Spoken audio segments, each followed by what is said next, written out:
In today's video I'm going to explain you application of staining. जो हम generally अपने samples को stand करते हैं उसकी क्या एप्लीकेशन है वो मैं आपको बताती हूँ. यूजुअली स्टूडेंट्स हम स्टेनिंग तो आपको पता है हम इसलिए करते हैं ताकि हमारा बैक्टीरिया विजुअलाइज हो जाए. वो इसलिए होता है क्योंकि जो कि माइक्रोबियल साइटोप्लाज्म होता है, माइक्रोबियल साइटोप्लाज्म जो होता है दैट इज यूजुअली ट्रांसपेरेंट. जो आपका साइटोप्लाज्म होता है वो ट्रांसपेरेंट होता है और इसीलिए ये नेसेसरी है कि आप माइक्रो ऑर्गेनिज्म को स्टेन करें before you view in the light microscope में. ठीक है स्टूडेंट्स, आप समझ रहे हैं हमें क्यों स्टेनिंग करना होता है. बिकॉज जो हमारा माइक्रोबियल साइटोप्लाज्म है दैट इज यूजुअली ट्रांसपेरेंट. ठीक है, and it is necessary to stain the micro organism before they can be viewed in the microscope. क्योंकि उनका साइटोप्लाज्म जो होता है वो ट्रांसपेरेंट होता है, इसी वजह से नेसेसरी है कि हम उसको स्टेन करें और ताकि उसकी शेप हमारे लिए क्लियर हो जाए. कुछ हमारे पास ऐसे भी केसेस होते हैं जहाँ पर स्टेनिंग नेसेसरी नहीं होती है, where staining is not necessary. कुछ ऐसे भी हमारे पास there are certain cases where you do not need staining, जहाँ पर ज़रूरी नहीं है क्योंकि ऑर्गेनिज्म जो होते हैं वो बहुत बड़े होते हैं. Because organisms are very big. और या ऐसा भी हो सकता है वो मोटाइल होते हैं. मोटालिटी जो होती है, if you want to study the motility of the organism you need not to stain it. आपको ज़रूरी नहीं है स्टेन करना. मेरी बात फिर से समझिए, जो आपका माइक्रोबियल साइटोप्लाज्म होता है वो यूजुअली ट्रांसपेरेंट होता है, इसीलिए आपके लिए ये नेसेसरी हो जाता है कि आप बैक्टीरिया को स्टेन करें. जब आप स्टेन करेंगे तभी आपका बैक्टीरिया माइक्रोस्कोप में विजुअलाइज होगा. कुछ केसेस में आपको स्टेनिंग नेसेसरी नहीं होती है. कौन से वो कुछ केसेस हैं? जब बैक्टीरिया का साइज काफ़ी बड़ा होगा, when the micro organism is very large in the size. और सेकेंड इम्पॉर्टेंट चीज़ होता है जब आपको मोटेलिटी चेक करनी हो. जैसे आपको याद होगा हमने हैंगिंग ड्रॉप मेथड पढ़ा था जिससे आप मोटेलिटी चेक कर रहे थे, जिससे आप फ्लैजिला चेक कर रहे थे. उस केस में भी आपने कोई भी स्टेन इस्तेमाल नहीं किया था क्योंकि आपको सिर्फ मूवमेंट देखनी थी, आपको शेप वगैरह नहीं देखनी थी. सो when you want to see the movement of the bacteria you need not to stain it. When the size of the bacteria is extremely very large you don't need to stain it, but generally you need to stain your bacteria. Why? Because the bacterial cytoplasm is generally transparent and in order to visualize the bacteria under microscope you need to stain the microorganism.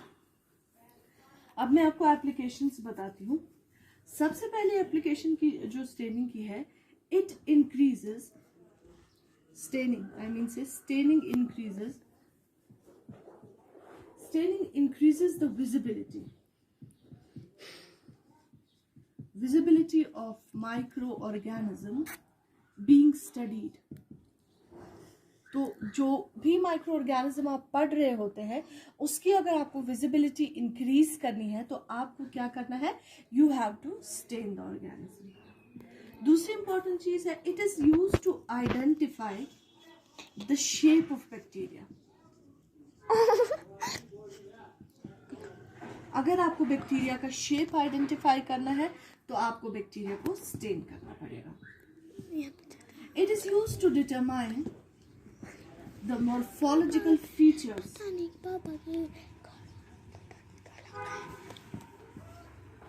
Morphological features जो micro organism के होते हैं, अगर आपको वो identify करने हैं तो आपको स्टेनिंग करना है. मॉर्फोलॉजिकल फीचर्स का मतलब होता है, मॉर्फोलॉजी मीन्स स्ट्रक्चर. जितने भी स्ट्रक्चरल फीचर्स होते हैं ऑर्गेनिज्म के, अगर आपको वो आइडेंटिफाई करने हैं then you need to stain. तीसरी इंपॉर्टेंट चीज है स्टेनिंग की इंपॉर्टेंस है, इट डिटेक्ट्स कंटैमिनेशन.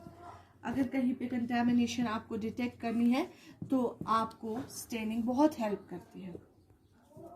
दूसरी इंपॉर्टेंट चीज जो इसकी है, it is used to differentiate and classify organism. It is used to differentiate and classify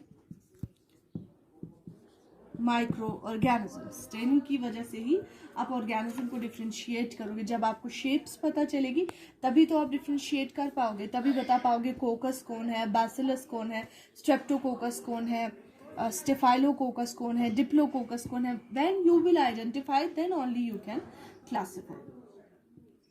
और एक चीज है, it is used to detect the bacterial parts.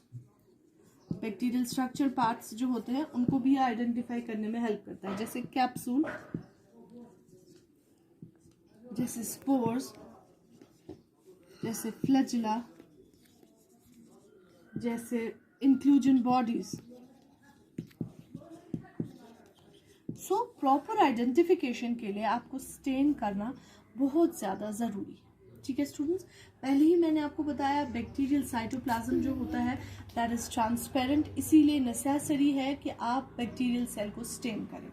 इसके अलावा स्टेनिंग की एप्लीकेशन ये है, it increases the visibility of micro organism being study. जो भी आप माइक्रो ऑर्गेनिज्म पढ़ रहे हो उसको स्टडी कर, उसकी विजिबिलिटी इंक्रीज करने के लिए आपको स्टेनिंग हेल्प करती है. It helps you to identify the shapes of bacteria. जो भी बैक्टीरियल शेप्स होती है उन्हें आइडेंटिफाई करने के लिए स्टेनिंग बहुत ज़्यादा इंपॉर्टेंट होती है. It determines the morphological features of micro organism. It helps to detect the contamination.